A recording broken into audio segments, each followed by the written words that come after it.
പ്രിയമുള്ള സുഹൃത്തുക്കളെ, നാം ഏവരും ഏറ്റവും കൂടുതൽ സന്തോഷിച്ച ഒരു നിമിഷമായിരുന്നു നമുക്ക് ഒരു സന്താനമുണ്ടായത്.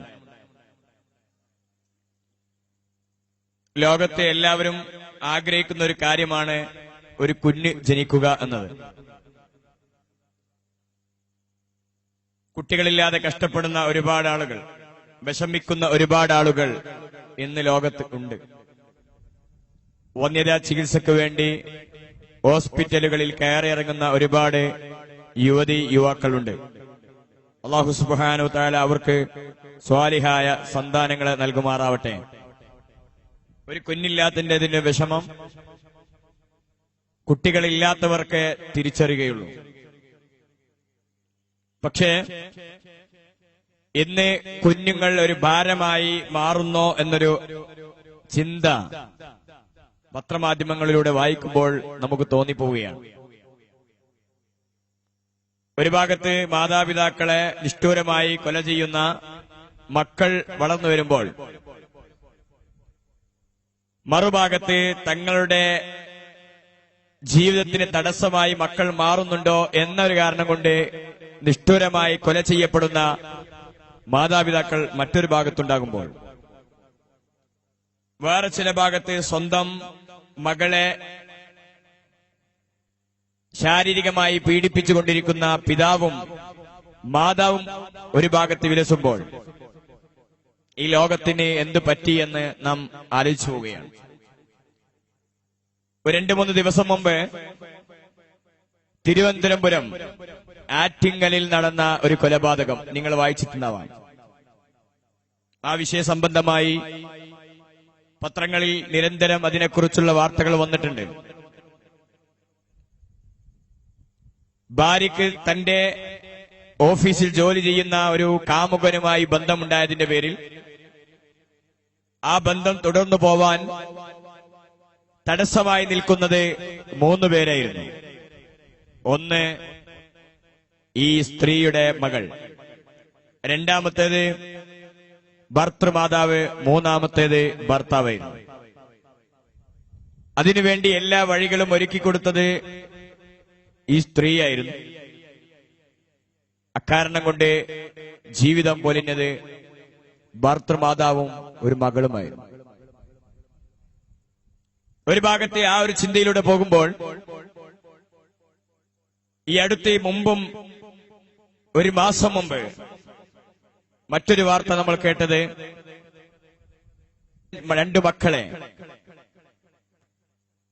മദ്രസയിലേക്ക് കൊണ്ടുപോക വഴിയെ കിണറ്റിലേക്ക് തള്ളിയിട്ട ഒരു മാതാവിന്റെ വാർത്തയായിരുന്നു. അതിനും ഇരയായി മാറിയത് 2 മക്കൾ.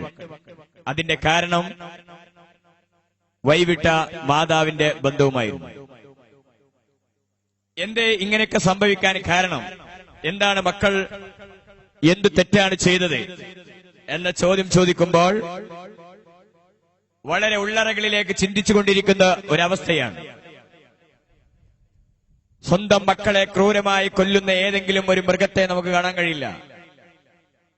മക്കളെ നിഷ്ഠുരമായി വധിക്കുന്ന ഏക ജീവി ഏതാണെന്ന ചോദ്യത്തിന് മൃഗങ്ങൾ പോലും ആൻസർ ചെയ്തുക മനുഷ്യനെന്നായിരുന്നു. ഇത്തരം സാഹചര്യത്തിൽ നമ്മുടെ ഈ മഹല്ലുകളിൽ നിന്ന് ഒരിക്കലും ഇത്തരം നിഷ്ഠൂരമായ അല്ലെങ്കിൽ ക്രൂരമായ ദാരുണമായ ഒരു സംഭവം ഇല്ലാതിരിക്കാൻ വീണ്ടും നാം ഉണരേണ്ട സമയമുണ്ട്. ഒരു ഭാഗത്ത് മാതാപിതാക്കൾ മക്കളോട് കാണിക്കുന്ന ക്രൂരമായ ഇടപെടലുകളാണെങ്കിൽ, മറുഭാഗത്തുള്ളത് നേരെ മക്കൾ മാതാപിതാക്കളോട് കാണിക്കുന്ന നിഷ്ഠൂരമായ പീഡനങ്ങളാണ്. അല്ലെങ്കിൽ മക്കളെ കൊണ്ട് വിഷമിച്ചുകൊണ്ടിരിക്കുന്ന ഒരുപാട് രക്ഷിതാക്കൾ. കഴിഞ്ഞ വർഷം ഏപ്രിൽ 9-ാം തീയതി പത്രം വായിച്ചാൽ നിങ്ങൾ കാണാൻ പറ്റുന്ന ഒരു വാർത്തയുണ്ടായിരുന്നു. ചെന്നൈയിൽ ഇംഗ്ലീഷ് മീഡിയത്തിൽ പഠിക്കുന്ന 9-ാം ക്ലാസ് വിദ്യാർത്ഥി തന്റെ കയ്യിലുള്ള കഠാര കൊണ്ട് അധ്യാപികയെ കൊലപ്പെടുത്തുകയുണ്ടായി. മെയ് 10-ാം തീയതി, കഴിഞ്ഞ വർഷത്തെ മെയ് 10-ാം തീയതി പത്രത്തിൽ വന്നൊരു വാർത്തയുണ്ടായിരുന്നു. 10ാം ക്ലാസ്സിൽ പഠിക്കുന്ന തന്റെ സഹപാഠിയെ കത്തിയെടുത്ത് കഴുത്തറുത്ത് കൊലപ്പെടുത്തിയെന്ന വാർത്ത. അതിനുശേഷം മറ്റൊരു വാർത്ത പത്രങ്ങളിൽ വായിച്ചത് UKG വിദ്യാർത്ഥിനിയെ 10 വയസ്സുകാരൻ ബലാത്സംഗം ചെയ്തു കൊന്നു എന്ന വാർത്ത.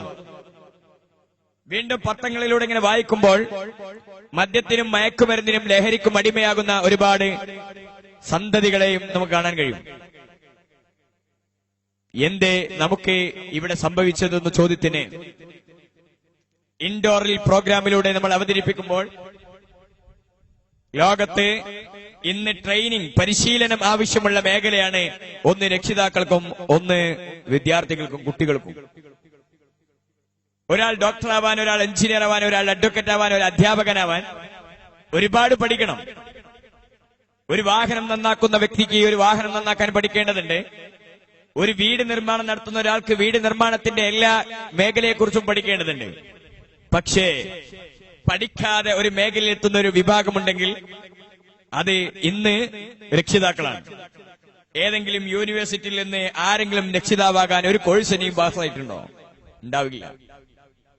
ഇനി കുട്ടികളോട് ചോദിച്ചു നോക്കൂ, അവർ പഠിക്കുന്ന വിദ്യാഭ്യാസ മേഖലയിൽ ബയോളജിയിലോ കെമിസ്ട്രിയിലോ ഫിസിക്സിലോ മാത്തമാറ്റിക്സിലോ ഏതെങ്കിലും പുസ്തകത്തിൽ ഒരു മാതാവിനോട് എങ്ങനെ പെരുമാറണം, പിതാവിനോട് എങ്ങനെ പെരുമാറണം എന്നതിനെ കുറിച്ച് പഠിപ്പിച്ചിട്ടുണ്ടോ? കെമിസ്ട്രി എടുത്ത് വായിച്ചു നോക്കുമ്പോൾ അവർക്ക് കിട്ടുന്നത് E=mc² ആണ്. കണക്കെടുത്ത് നോക്കുമ്പോൾ A+B² അതിനെക്കുറിച്ചുള്ള സമവാക്യങ്ങളാണ്. ഫിസിക്സ് എടുത്തു നോക്കുമ്പോൾ അതിന്റെ മേഖലയിലുള്ള മറ്റൊരു മേഖലയെക്കുറിച്ചാണ്. ഇംഗ്ലീഷ് എടുത്തു നോക്കുമ്പോൾ ഗ്രാമറുകളുടെ മേഖലയാണ്. സോഷ്യൽ സയൻസിനെ കുറിച്ച് പഠിക്കുന്ന സമയത്ത് പഴയകാല സിദ്ധാന്തങ്ങളും തിയറികളുമാണ്. എവിടെയെങ്കിലും ഒരു ഭാഗത്ത് നിങ്ങളുടെ മക്കൾക്ക് ഏതെങ്കിലും ഒരു വിഷയ സംബന്ധമായിട്ട് മാതാവിനോട് എങ്ങനെ പെരുമാറണം, പിതാവിനോട് എങ്ങനെ പെരുമാറണം, സമൂഹത്തോട് എങ്ങനെ പെരുമാറണം എന്നതിനെ കുറിച്ചുള്ള ഒരു ബാലപാഠം ലഭിക്കുന്നുണ്ടോ എന്ന് ആലോചിക്കുക. വെള്ളം എന്ന് പറയുന്ന സാധനം ഉണ്ടാവുന്നത് H2O, ഹൈഡ്രജനും ഓക്സിജനും കൂടിയതാണ് എന്ന് അവൻ കെമിസ്ട്രിയിൽ നിന്ന് വായിക്കുമ്പോൾ ആ വെള്ളത്തിന്റെ തന്മാത്രയെക്കുറിച്ചും ഘടനയെക്കുറിച്ചും അവൻ പഠിക്കുമ്പോൾ ആ വെള്ളം സ്വന്തം പിതാവിന് കൊടുക്കണമെന്ന് പഠിപ്പിക്കാൻ ഏതെങ്കിലും ഒരു ബയോളജിയിൽ കാണുമ്പോ കെമിസ്ട്രിയിൽ കാണുന്നുണ്ടോ? ഇല്ല. അതുകൊണ്ട് തന്നെയാ പറഞ്ഞത് നമ്മുടെ മക്കൾക്ക് പരിശീലനം